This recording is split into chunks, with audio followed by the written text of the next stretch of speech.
Edukasyon, karapatan o pribilehiyo? Totoo ngang may akses ang lahat, pero sapat at patas ba para sa bawat isa? Lingid sa kagandahang taglay ng Guimaras ay isang komunidad ng mga Aita na patuloy na lumalaban para sa kanilang karapatan at kinabukasan. Patunay sa kanilang katatagan at hangaring umunlad ang kanilang pagsisikap upang makamit ang edukasyon. Samahan natin silang makamit ang isang mas magandang buhay. Ang tunay na karapatan sa kalayaan o liberty ay kaalaman at kakayahang pumili.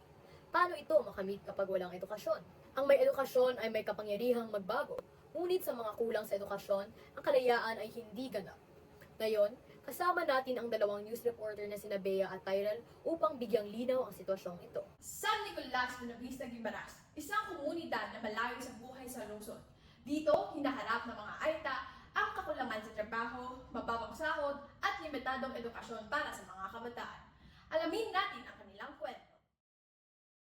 Ano ang mga problema na inyong nararanasan sa pagkuha ng dekalidad na edukasyon para sa inyong mga Ako anak? gali si Marina Sangat. Ako gali si Josephine Villanueva. Ako si Sharon Misahon. Ang kabudlayon ko sa education nga mo nakita una-una ang bullying.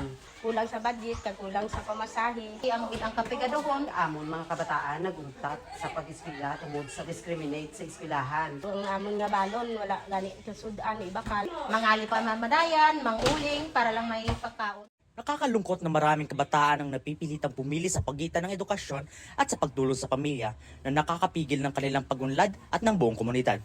Alamin natin mula sa eksperto ang mga hakbang upang matugunan ng mga krisis na ito. Mayroon ba kayong mga programa na ginagawa upang masiguradong pagkakapantay-pantay sa edukasyon para sa lahat ng kabataan sa inyong lugar? Part of the interventions ng munisipyo, LGU naging inclusive siya sa paghatag sa accessible and quality education sa mga kabataan. They provide school supplies, materials, and naghahatag sa mga summer classes sa mga kabataan. When it comes to development programs, may mga leadership programs kita nga gina-provide sa ila, sa school, kag diri sa munisipyo.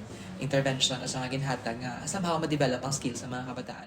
Sa likod ng malamig na datos, naroon ang mga batang pinagkaitan ng edukasyon na susi ng tunay na kalayaan. Sama-sama nating suportahan ang kanilang pangarap anuman ang paaralan nilang piliin upang masira ang tinikalan ng kahirapan.